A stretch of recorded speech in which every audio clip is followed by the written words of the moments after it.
Social media के जरिए संपर्क में आने वाले लड़के या लड़की एक दूसरे से मोहब्बत कर बैठते हैं। जाति, मजहब, उम्र, किसी भी चीज की कोई सीमा नहीं होती। लेकिन अक्सर इस तरह के मामले में प्रेम प्रसंग का खौफनाक अंत होता है, जिसको देखकर और जानकर हर किसी को सबक लेने और सावधान होने की जरूरत है। ऐसा ही मामला यूपी से सामने आया है, जिसकी चर्चा हर तरफ हो रही है। नमस्कार, आप देख रहे हैं कैपिटल टीवी उत्तर प्रदेश और मैं हूं आपके साथ दिव्या सिंह। इस खास प्रोग्राम पर्दाफाश में आपका स्वागत है। पर्दाफाश में आज बात होगी एक ऐसी खबर की जिसने सबको झकझोर कर रख दिया है। फेसबुक का प्यार बना मौत की वजह, प्रेमी ने युवती को दुबई में बेच दिया, फिर प्रेमिका को मिली फांसी की सजा। खबर जानकर उड़ जाएंगे आपके भी होश। प्यार में पड़ने के बाद प्रेमी प्रेमिका इस रिश्ते को कैसे निभाते हैं, कैसे जीते हैं, एक दूसरे के लिए किस हद तक गुजर जाते हैं, ये भी सुना होगा, देखा होगा। लेकिन प्यार में धोखे की हद कहां तक होती है, प्यार के नाम पर कैसे लोगों की जान ले ली जाती है, ये इस खबर को जानकर शायद आप समझ जाए और सावधान होने के साथ साथ अपने आसपास के लोगों को भी सचेत करें। सोशल मीडिया की आड़ में जो गलत हो रहा है उसको रोकने की जरूरत है। सबसे पहले आपको पूरी खबर बताते हैं। दरअसल बांदा की रहने वाली एक युवती फेसबुक के जरिए आगरा के एक युवक के संपर्क में आई। बातों ही बातों में वो उसे दिल दे बैठी। युवती बीमार रहती थी। युवक ने इलाज के बहाने उसे आगरा बुलाया और उसके बाद उसे दुबई में रहने वाली आगरा के दंपति को बेच दिया। दुबई में हालात कुछ ऐसे बने कि इस युवती को दंपति के बेटे की हत्या के जुर्म में दुबई में फांसी की सजा मिली। अब इस मामले में युवती के पिता ने कोर्ट में गुहार लगाई है। कोर्ट ने प्रेमी और दुबई में रह रहे दंपति के खिलाफ मामला तस्करी सहित कई गंभीर धाराओं में मुकदमा दर्ज करने के आदेश दे दिए हैं। जिले के मटौद थाना क्षेत्र के ग्राम गोयरा मुंगाली निवासी शबीर खान ने सीजेम कोर्ट में प्रार्थना पत्र देकर बताया कि उसकी बेटी शहजादी आग में जल जाने के कारण दिव्यांग हो गई थी। वह बांदा रोटी बैंक संस्था की सदस्य थी। इस संस्था के माध्यम से वो समाज सेवा करती थी। इसी दौरान फेसबुक के जरिए उसका आगरा निवासी युवक उजैर पुत्र मतलूब से संपर्क हो गया। दोनों के बीच बातों ही बातों में प्रेम हो गया। इस बीच युवती ने अपनी बीमारी के बारे में युवक को बताया तो उसने नवंबर 2021 में इलाज कराने के बहाने उसे आगरा बुला लिया।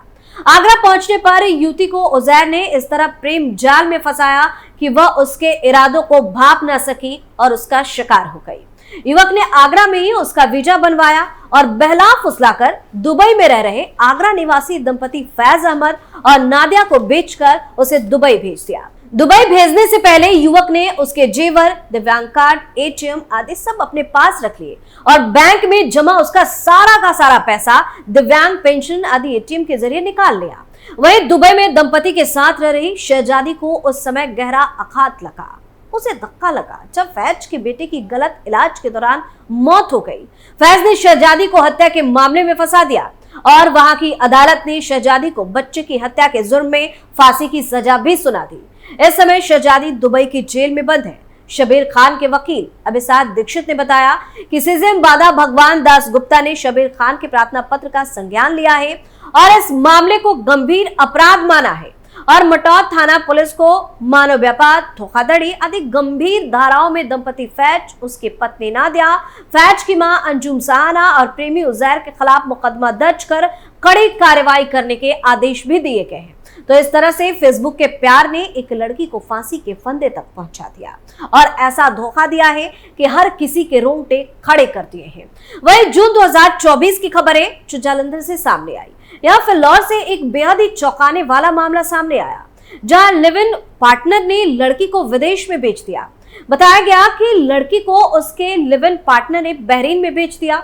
माता पिता की तरफ से पंजाब और हरियाणा कोर्ट में याचिका दायर करने के बाद कोर्ट ने केंद्र और राज्य सरकार से लड़की को छुड़ाने के लिए कहा है।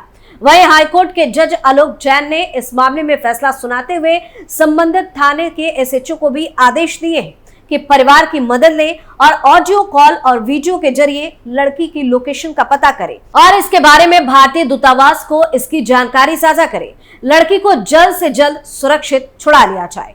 परिवार वालों ने बताया कि उन्हें उनकी बेटी की ऑडियो कॉल आई जिसमें वो कह रही थी कि उसके लिव इन पार्टनर ने उसे बहरीन में बेच दिया है, उसे कभी भी मारा जा सकता है। मिली जानकारी के मुताबिक हाईकोर्ट में याचिका दायर होने के बाद जज जैन ने विदेश मंत्रालय को इसकी रिपोर्ट 15 दिनों में भीतर तलब की है। अभी तक ये पता नहीं चल पाया है कि लड़की बहरीन में कहां पर है। परिवार की तरफ से लड़की की वीडियो कॉल कोर्ट में पेश कर दी गई है। सुनवाई के दौरान हाईकोर्ट ने फैसला सुनाते हुए कहा है कि भारतीय दूतावास लड़की को जल्द से जल्द बहरीन से रिहा करवाए और वहीं से लड़की वीडियो कॉल पर उसके परिवार से बात करवाई जाए ताकि सुनिश्चित हो सके कि लड़की पूरी तरह से सुरक्षित है।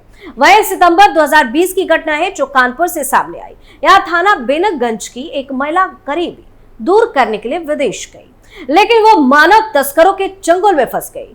उसे मानव तस्करों ने एक नहीं 3 बार बेचा। वह उसके बेटे ने उसे ओमान से वापस लाने के लिए तस्करों से काफी संघर्ष किया। उसके बेटे ने विदेश मंत्रालय से गुहार लगाई, तब हरकत में आए। भारतीय दूतावास के दखल के बाद ओमान में महिला को खोजकर वापस भारत भेजने का बंदोबस्त किया गया। महिला के बेटे ने बताया कि विदेश में गरीब महिलाओं को नौकरी का ख्वाब दिखाकर खाड़ी देशों में भेजा जाता है।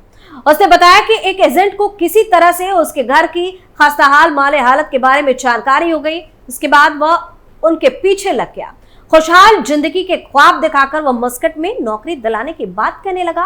एक दिन उसने महिला को बताया कि मस्कट में एक बूढ़ी महिला और उसके 2 बच्चे हैं। उसे देखरेख करने वाले एक महिला की जरूरत है। काम के नाम पर सिर्फ महिला की तीमारदारी करनी है और बच्चों की देखरेख। इस नौकरी के एवज में 16,000 रुपए की पगार हर माह आपको मिलेगी। इस बात पर महिला वहां जाने को राजी हो गई। बेटे ने बताया कि इसके बाद 23 अक्टूबर को उसने कानपुर से मुंबई और फिर मस्कट का सफर तय किया। मस्कट में उसे फातिमा नाम की महिला ने एजेंट से 2.5 लाख में खरीद लिया। वो महिला उसे मस्कट में एक ऑफिस में ले गई। वहां अगले दिन व्यक्ति उसे 3.5 लाख में खरीद कर अपने साथ जबरन ले गया। वहां उनसे मनमानी करनी चाहिए, ना करने पर उसे यातनाएं दी गई, उसे टॉर्चर किया गया। नवंबर में किसी तरह उसके अपने बेटे से संपर्क किया और सारी बात अपने बेटे को बताई। मां के हालत की जानकारी होने पर उसके बेटे ने विदेश मंत्रालय और मानवाधिकार को पत्र भेजा। साथ ही भारतीय दूतावास को ओमान में मां को बेचने की बात बताई। इस बीच ओमान में विजय लक्ष्मी नाम की समाज सेवी ने भी उनको भारतीय दूतावास तक पहुंचने में मदद की। वहां संपर्क करने के बाद उनको शेल्टर होम में रखा गया और पोस्टमार्टम और अन्य दस्तावेज मिलने के बाद उनको मस्कट से 25 अगस्त को लखनऊ भेज दिया गया। वहां से वे कानपुर आई। ओमान से लौटी महिला ने अपने साथ हुए जुर्म की दास्तां बयां की और अब आप विदेश में नौकरी के नाम पर झांसा देकर युवकों को फंसाने वाले गैंग की, जिस पर एनआईए का तगड़ा एक्शन देखने को मिला है। दरअसल एनआईए ने नौकरियों का लालच देकर भारतीय युवाओं को तस्करी के माध्यम से विदेश भेजने के सिलसिले में 4 लोगों को गिरफ्तार किया है। एक बयान के अनुसार चारों आरोपियों को 15 जुलाई को गिरफ्तार किया गया था। आरोपियों की पहचान दिल्ली के मंजूर आलम और गुड्डू, हरियाणा के साहिल और आशीष, सिवान के अफरोज के रूप में की गई है। एनआईए की जांच में खुलासा हुआ है कि ये लोग एक संगठित तस्करी गिरोह का हिस्सा है। ये भारतीय युवाओं को आकर्षक नौकरी दिलाने का लालच देकर उन्हें तस्करी के माध्यम से दूसरे देशों में भेजता है। एनआईए के बयान में कहा गया है कि तस्करी के माध्यम से बाहर भेजे जाने वाले इन युवकों में लाओस, गोल्डन ट्रायंगल, सेज और दक्षिण पूर्व एशियाई क्षेत्र के अन्य स्थानों पर फर्जी कॉल सेंटर में जबरन काम करवाया जाता है। इस पूरे धंधे में भारत के विभिन्न हिस्सों, लाओस और अन्य देशों में सक्रिय विदेशी नागरिकों का एक विशाल नेटवर्क काम कर रहा है। एनआईए ने कहा कि इन कॉल सेंटर के माध्यम से युवकों को निवेश घोटाले, रिलेशनशिप घोटाले, क्रिप्टो करेंसी घोटाले जैसी अवैध ऑनलाइन गतिविधियां करने के लिए बाध्य किया जाता है। एनआईए ने पिछले महीने 19 जून को दिल्ली पुलिस से इस मामले की जांच अपने हाथ में ले ली थी और मई में जांच एजेंसी ने 6 राज्यों और 2 केंद्र शासित प्रदेशों में वहां की पुलिस की मदद से 15 स्थानों की सघन तलाशी ली। इन तलाशी के बाद मानव तस्करी और साइबर ठगी मामलों के सिलसिले में 8 नई प्राथमिकी दर्ज की गई। एनआईए ने जून में मुंबई में ऐसे ही एक मामले में विदेशी नागरिकों समेत 5 आरोपियों के खिलाफ आरोप पत्र भी दाखिल किया। तो इस तरह से ये हैरान करने वाली खबर लगातार सामने आ रही है जिसने सबको चौंका दिया है। पर्दाफाश में फिलहाल के लिए इतना ही। देखते रहिए कैपिटल टीवी उत्तर प्रदेश। नमस्कार।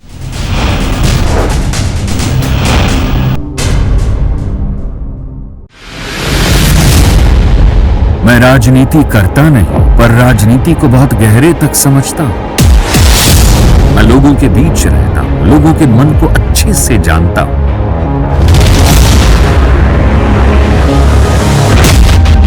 पब्लिक और पॉलिटिक्स की हर नक्श को खूब पहचानता हूं।